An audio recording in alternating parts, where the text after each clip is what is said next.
Hello and welcome to Tabapix. We're here today to talk about Global Go Fest, and oh my god, you guys, this is an incredible event.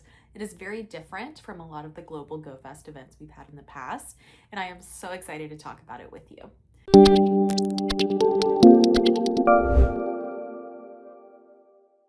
First, when is this taking place? So it is both Saturday, July 11th and Sunday, July 12th, primarily from 10 a.m. to 7 p.m. First change, there's an extra hour there that we don't typically get, which is awesome. Another hour of a special event play. And then of course for both days, we do have a few bonuses that stretch beyond those particular hours. I would just block your whole weekend, to be honest. It's that amazing. If you're busy, if you already have plans, there are a few things with special research that I would just at least open the game to make sure you get it. There is a special research for Zeraora that does not expire. So especially if you didn't go to Tokyo, Copenhagen, Chicago, make sure you at least open the game to activate that research. All right. More than most Global Go Fest, this particular event is absolutely key to game plan ahead of time. If you're not strategic, you're going to get lost with everything that's going on. So first and foremost, the typical prep applies. Make sure you've got plenty of bag space. I would give yourself honestly a couple thousand just to make sure you can have your auto catcher running. You don't ever have to worry about not having space for Pokemon to catch. Secondly, make sure you've got plenty of item space as well. And then I would be personally, what I'm going to be doing is stocking up on raid passes. So even if you don't have anything that you're actively raiding right now, make sure you're spinning your photo disc and getting your extra raid passes. The more you stack, the better it's going to be. Yes, you do get up to 9 per day for each one of those days, but the more you have, the less you're going to have to pay for later. So make sure you're stocking up. Lastly, and probably the most important prep work, we have so many raids that are going to be popping up on both Saturday and Sunday, and you'll see when we get to it in a little bit. But you need to be going through your box right now and figuring out, one, which Pokemon do I want to raid? Because either I don't have it at all, this would be a new dex entry for me. I don't have the shiny, so I'm going to be shiny hunting this particular Pokemon. Or you're a PvP target. You're like, hey, it'd be really great to have this particular legendary for PvP. I don't have a good one. You're chasing the hundo, what have you. Know ahead of time what your targets are and know exactly when those Pokemon are coming up in the raids. Something that is key for this event that's new, we have hourly habitats. So we've always had hourly habitats, but they've been very spawn based, and to some extent it still is, but it's also very, very heavily raid based. So what do I mean by that? Let's talk about what the event actually is. So on Saturday from 10 a.m. to 1 p.m., we are going to have what's called Stormfire Peaks. What this means is you're going to have ice, electric, and fire Pokemon spawning in the wild, and they do have a higher chance at being shiny, but we don't have like a list of Pokemon that are going to be there that you know you can go after. It's just generally going to be ice type, electric type, fire type. We do know what specific raids are going to be there. So from 10 a.m. to 1 p.m., we're going to have Mega Ampharos, Mega Blaziken, and Mega Abomasnow. We're also going to have Articuno, Zapdos, Moltres, Raikou, Entei, Suicune, Lugia, and Ho-Oh. Then from 1 p.m. to 4 p.m. local time, it's going to be the Astral Tides habitat. This means Psychic, Ghost, and Water type are going to be spawning in the wild. But in terms of raids, we're going to have Mega Alakazam, Mega Gengar, Mega Swampert, along with Uxie, Mesprit, and Azelf in their particular regions, Dialga, Palkia, Giratina, both altered and origin forms, Xerneas, Yveltal, Solgaleo, and Lunala. Then lastly, from 4 p.m. to 7 p.m., we have what's called the Dragonflight Summit. That includes Flying, Rock, and Dragon spawns. And then, of course, Mega Pidgeot, Mega Aerodactyl, Mega Salamence, along with Kyogre, Groudon, Rayquaza, Reshiram, Zekrom, and Kyurem. On Sunday, it's going to be more of the same. We're looking at the Earthforge domain from 10 a.m. to 1 p.m., which means we've got ground, steel, and normal type spawns.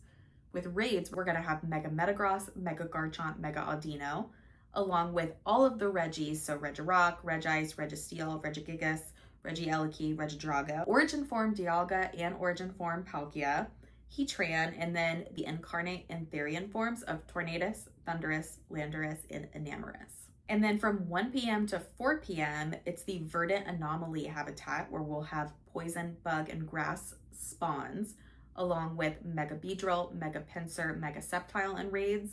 And then also we'll have all forms of Deoxys, all forms of Genesect, and then depending on your particular region, Celesteela or Kartana, Stakataka or Blacephalon, Buzzwole or Pheromosa or Xurkitree, and then Nihiligo, Guzzlord, Necrozma, and all of the Tapus. So Tapu Koko, Tapu Lili, Tapu Bulu, and Tapu Fini. For our last habitat, we have the Twilight Battlefield, which is dark, fairy, and fighting from 4 p.m. to 7 p.m. In raids, we're going to have Mega Tyranitar, Mega Gardevoir, Mega Lucario, along with Latias and Latios, Cresselia and Darkrai, Cobalion, Terrakion, and Virizion, and then Zacian and Zamazenta. As you can tell, there's a lot going on. If you don't prep, you are not going to know which raids to do. You're going to be wasting raid passes on things you're not super excited about. So make sure you know exactly what you're looking for going into each particular round. Honestly, if I were you, I would write it down, whether it's on a post-it note that you can bring with you, whether it's on your phone, just so you're able to really stay focused and be strategic. So 10 a.m., the clock ticks over, the event starts. What are the things that you need to do to make sure that you're not leaving anything on the table? Number one, drop a lore module. Lore modules are going to last for an hour, and so especially if you're working on your Picnicker medal, you want to make sure you're dropping those in high play areas, so local parks, that kind of thing. Obviously, make sure you're dropping your star piece and your lucky egg. Anytime you're playing for a sustained amount of time, you want to make sure you're really stacking those bonuses. Mega Evolve. I would highly recommend evolving a Psychic type Pokemon for the obvious reasons. Mega Mewtwo. That's going to make sure you get extra XL candy. Go ahead and do it so you don't forget. Do it right at the top of the 10 o'clock hour. Also, you want to join a party. It's great for raids. If you happen to be in raids with your party members, it's also just great for extra bonuses. And there's even a platinum medal you can achieve while you're doing your parties. The great thing is it lasts for all 9 hours. So if you start and join a party right at 10 a.m., you're not going to have to keep rejoining throughout the event. It's going to last the entire time. Do it once, set it and forget it, and you'll be golden. We do have increased shiny odds throughout the event. Even though it's not a typical catching event the way you're going after specific spawns, we do have increased shiny odds throughout the entire event. So from 10 a.m. to 7 p.m. each day. Make sure you've got your auto catcher charged. Make sure you've got fresh batteries and backup batteries on hand, depending on the device you have. You want that to be running in the background. You want to be catching as many Pokemon as you can. So even if you're in raids, make sure you have that working for you in the background. Lastly, we do have a timed research that's going to allow for an encounter with Mega Mewtwo, either X or Y. You will have to choose. Listen, I don't feel like it's my space to tell you which one to go on. It's based on stats. Mega Mewtwo X is more attack oriented, whereas Mega Mewtwo Y, it's my understanding, is more special attack oriented, I believe. But don't hold me to that. I am not a PvP expert by any stretch of the imagination. So whichever one you like is up to you. I'm going to be choosing the opposite one from what I did in Chicago. So that's the extent of my research onto it. Keep in mind that if you did go to one of the events, whether it was Chicago, Tokyo, Copenhagen, you do not get a second encounter with a new Zeraora. So you will just be getting candy for that encounter. It is one of the bummers. I do wish that we do get a second encounter just to kind of re-roll the dice with IVs, but alas, just candy. You want to make sure that you're using incense throughout the event. The reason for that, of course, unknowns will spawn. You get a chance for shiny unknowns.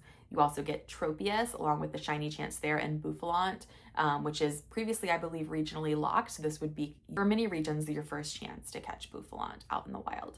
And then, of course, costumes, which tends to be pretty good bait for remote trading. You can, of course, get Pikachu in the Mystic, Valor, and Instinct hats, and of course he can be shiny with all three of those hats. And then you can get Bulbasaur, Charmander, and Squirtle wearing the Pikachu visor. They can all be shiny, and they can also all evolve with their little Pikachu visor as well.